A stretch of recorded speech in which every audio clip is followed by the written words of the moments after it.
Every second, the numbers on the global debt clock flicker with relentless speed. As we speak, the total debt of all nations, corporations, and households has surpassed $315 trillion. To put that into perspective, a stack of $1 million bills would be about the height of a 30-story building. $1 billion would reach the Earth's atmosphere. But 315 trillion? That is enough to go to the moon and back 50 times. America is over 34 trillion in debt. China is drowning in 18 trillion. Japan, Europe, Brazil, everyone is borrowing. But here is the mystery that should keep you awake at night.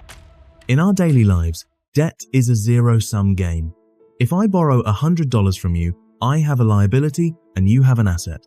The money exists, but on the global stage, if every country is a borrower, then who is the lender? Is there a secret vault containing $300 trillion of surplus cash? The answer is both fascinating and terrifying. The money does not exist in any vault. It has been conjured out of thin air, borrowed not from a wealthy entity, but from a time that hasn't happened yet. We are living in a global economy built on the ghost of future labor. Today, we use our H.E.A.R.T framework to unmask this ghost. We aren't just looking at spreadsheets, we are looking at the pulse of a dying cycle. Every cycle begins with H, human reset. After a collapse, people are frugal.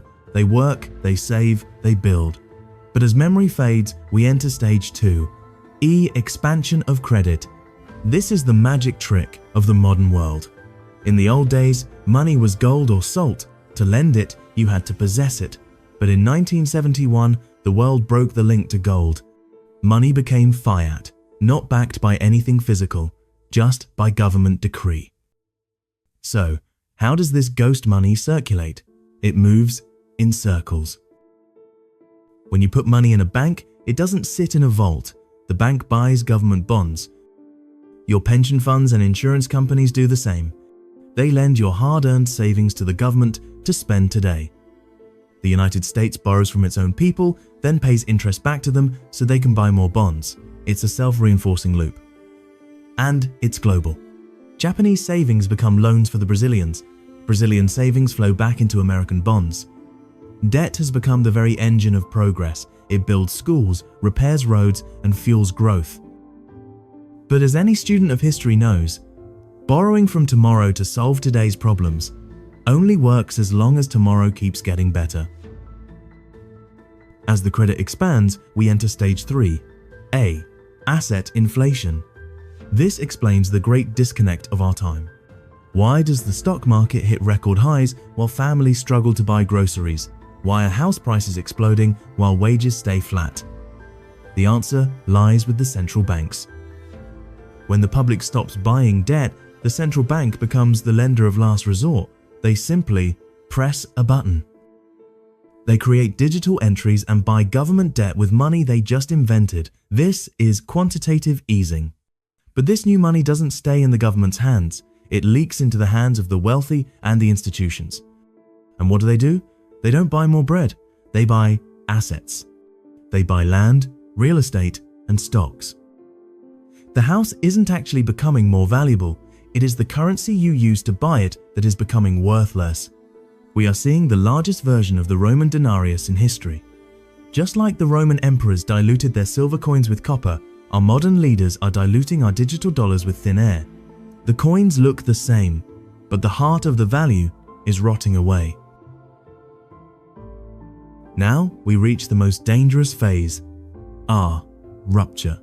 Debt is like gravity, and the gravity of the financial world is interest rates. For a decade, gravity was near zero. Borrowing was free.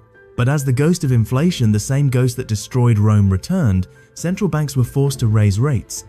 When you owe $315 trillion, a 1% rise in rates is a $3 trillion annual tax on the world.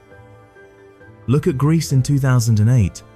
When investors realized the debt was unpayable, they stopped lending.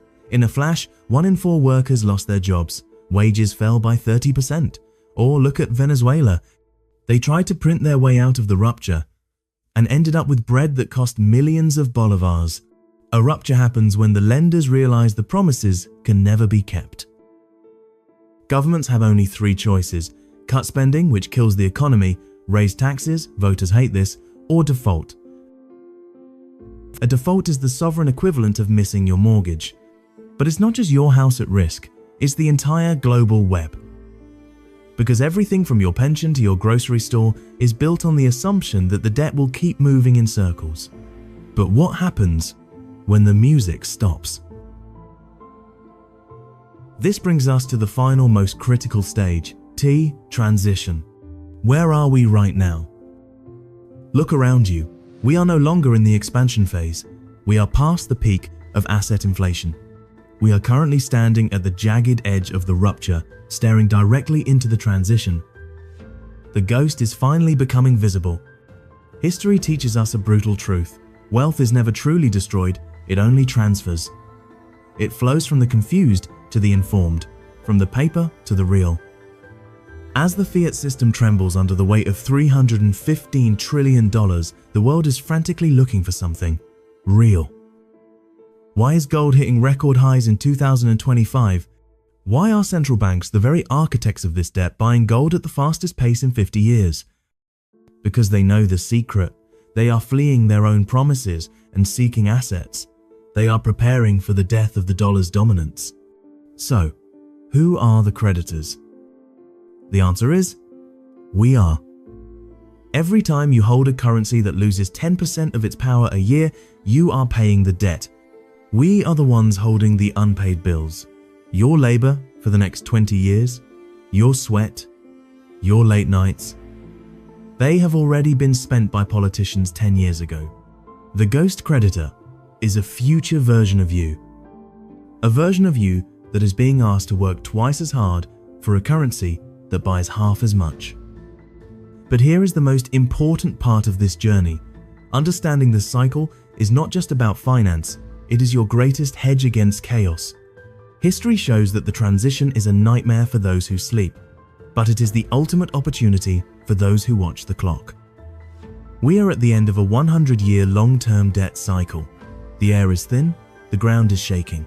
A human reset is no longer a theory, it is an inevitable mathematical conclusion. Do not ask if it will happen. Ask yourself, am I holding the promise or am I holding the asset? Will you be left holding a handful of copper-washed coins like the Romans in their final days, or will you be the one who understood the pulse of the global heart? The transition has already begun.